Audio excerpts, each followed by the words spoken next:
Who needs identity? Qui a besoin d'identité? C'est la question que pose le titre de l'introduction du sociologue Stuart Hall à Questions of Cultural Identities, publié il y a exactement 20 ans. Et dans ce texte, il remarquait déjà une explosion des discussions autour de ce concept.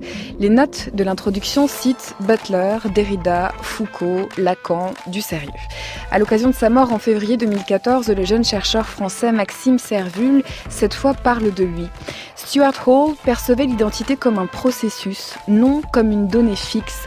Il défendait une position articulant 3 éléments. La nécessité de la lutte contre les inégalités qui sont le produit historique de l'esclavage et du colonialisme, l'indispensable reconnaissance des identités culturelles qui sont intimement liées à ces inégalités et la vigilance face au risque de la croyance en la vérité intrinsèque de ces identités. C'est là une position assez complexe qui s'appuie sur le temps long pour penser les sociétés multiculturelles dans lesquelles nous vivons. Il est 14h passé de 2 minutes et nous sommes en 2016. Appuyons-nous sur le temps long. Bienvenue dans les nouvelles vagues. En fin d'émission, chaque jour, nous demandons à quelqu'un de nous raconter une histoire pour offrir encore un nouvel angle de vue au thème que nous traitons pendant 5 jours. Et cette semaine, nous écoutons Isabelle Lemignon, généalogiste successorale au cabinet Andriveau. L'identité des uns et des autres est au cœur de son travail. Aujourd'hui, elle raconte sa rencontre avec une femme qui, à l'occasion du partage d'héritage de sa grand-mère, ne sait plus tout à fait de qui elle est la petite fille. Les secrets d'alcôve nous échappent, c'est ce qu'on dit souvent aux gens. Nous, on travaille à partir des documents d'état civil.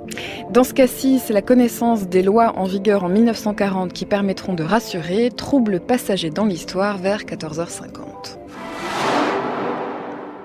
Troisième temps de ce chantier thématique consacré à l'identité et comme chaque mercredi, nous transportons notre chantier au cœur du web contemporain. Comment l'identité se trouve-t-elle reformulée par les standards des sites internet de notre époque?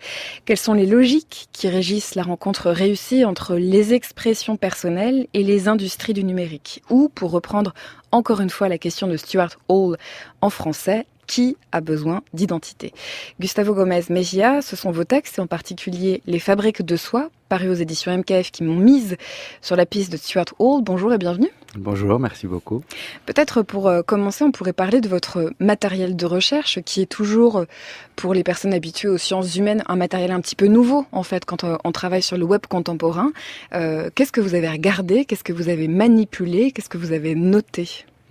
Très bien, donc d'un point de vue méthodologique, je fais partie de cette génération qui a dû bricoler ses propres matériaux de recherche, en particulier en passant des heures et des heures sur Internet et en réalisant beaucoup de captures d'écran. J'ai été formé en tant que sémiologue, donc j'ai une attirance particulière pour tout ce qui se passe à l'écran. Ce qui m'intéresse en particulier, c'est de documenter des moments éphémères, de revenir sur eux et plus spécifiquement de questionner les dispositifs au-delà des contenus eux-mêmes. Donc j'ai passé beaucoup de temps à réaliser des captures d'écran, une sorte d'immersion permanente. Juste pour un petit point technique, parce qu'après tout, peut-être que tout le monde ne sait pas ce que c'est qu'une capture d'écran. On est en train de naviguer sur Internet, sur n'importe quel réseau social, on reviendra sur eux, mais on va les citer, Twitter, Facebook, Instagram ou à l'époque MySpace. Et puis c'est comme si on pouvait faire une photographie avec son ordinateur d'un moment donné, sur le web. Effectivement, donc la touche impression à écran sur mon ordinateur qui a été outil de travail privilégié et aussi des swipes sur des téléphones qui permettent de faire cette capture, d'immortaliser donc des passages sur Facebook, Instagram, Twitter, YouTube. Vous étiez en train de consulter des profils de personnes que vous connaissiez ou des personnes que vous ne connaissiez pas? Il y avait un peu des deux en fait, c'est-à-dire qu'à l'origine j'ai travaillé sur des sites de pornographie amateur, des clones de MySpace à l'époque qui s'appelaient Xpips et j'avais procédé à un éloignement progressif par cercle de contact. Donc on commence par des personnes qu'on connaît entre guillemets et des contacts en contact vous pouvez vous éloigner, pratiquer une sorte de dérive en ligne. Une fois que vous avez donc photographié ce moment instantané d'un profil, d'une timeline, d'une page, qu'est-ce que vous prenez en compte? Qu'est-ce que vous relevez? Les formes récurrentes d'un profil à l'autre, donc on pourrait dire la partie en creux Tout ce qui n'est pas rempli des contenus m'intéresse, de voir quelles sont les structures éditoriales proposées par défaut à chaque internaute, et ensuite revenir sur les contenus qui sont produits comme autant de manières de mettre en mouvement ou en vie ces dispositifs. Ça, c'est une partie du travail. Et l'autre partie du travail qui n'est pas négligeable, c'est procéder à une lecture de ce qu'on appelle les discours d'accompagnement. En sciences de l'information et de la communication, ma discipline, on constate qu'il y a toujours des articles de presse, des posts, des blogueurs influents qui commentent l'actualité des réseaux et qui mettent en mots, effectivement, ce qui se passe sur les profils. Donc, cette discussion des discours d'accompagnement a été très importante aussi pour nourrir ma démarche. Puisqu'on utilise là, dans un premier temps, beaucoup le mot profil et pas beaucoup le mot identité, à quoi ça correspond, profil, dans la vie du web contemporain ? Le profil, on pourrait dire que c'est le produit vedette des formatages identitaires d'une certaine industrie du numérique. Donc, la forme qu'on a nommée réseau social est constituée d'un réseau de profils interconnectés entre eux et il correspond à la rencontre donc d'une expression personnelle qui, par le truchement de la forme questionnaire ou formulaire, va permettre l'inscription à l'écran d'une série de traits identitaires à la manière d'un portrait. Ce qui signifie que lorsque je décide de prendre part à un réseau social, ou pour utiliser d'autres mots, lorsque je décide de m'inscrire sur un de ces réseaux sociaux, je suis face à un formulaire et je dois répondre à des questions. Certaines sont obligatoires et d'autres ne le sont pas. C'est cette série de questions et peut-être l'évolution de ces questions que vous avez observées ? Tout à fait. C'est ce qui me paraît très intéressant aujourd'hui. Nous sommes en 2016. On commence à avoir du recul historique par rapport à l'avancée de ces réseaux dans nos sociétés contemporaines et plus personne ne se souvient de ces moments inauguraux de l'inscription sur les réseaux. Or, il me semble que c'est un moment tout à fait disciplinaire. Et je suis ravi d'entendre Stuart Hall en introduction de cette émission, puisque c'est Stuart Hall qui nous invite à penser les identités non seulement comme des moments d'extase de l'expression personnelle, mais aussi comme des moments d'assujettissement, des moments où l'on est construit en position de sujet.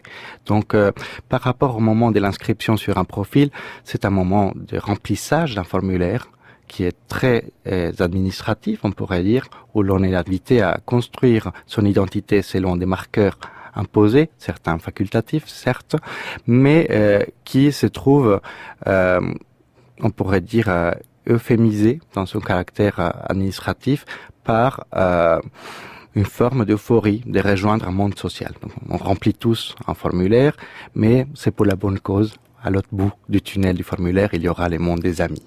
Ce qui correspond, si on reprend ces deux propositions de Stuart Hall, au moment d'extase, et alors vous diriez que le remplissage de ce formulaire, c'est et l'extase identitaire et l'assujettissement, du même coup, en même temps. Oui, c'est toute l'ambivalence, c'est-à-dire que Stuart Hall dirait, vous êtes constitué en position de sujet, vous devenez disciple aux yeux d'un certain pouvoir, mais l'extase est plutôt la carotte que les réseaux vendent aux internautes. Et encore aujourd'hui, vous allez sur les pages d'accueil de Facebook si vous n'êtes pas inscrit, et on vous parle surtout de vos amis, de votre famille et de votre contact, mais pas d'autres types d'acteurs en présence sur les réseaux. D'ailleurs, vous dites que vous étudiez tous les discours d'accompagnement. C'est intéressant de voir avec quel discours cette carotte est vendue ou tendue.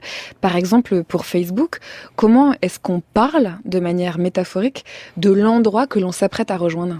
Tout à fait, vous voyez même l'image de ce monde parsemé de petites icônes personnelles qui restent en contact.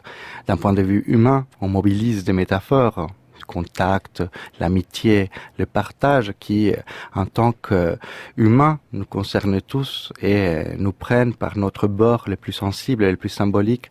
Et cela, dans une perspective qu'on pourrait déshabiller. On pourrait aussi bien imaginer la même structure, mais se passant de l'usage de ces métaphores.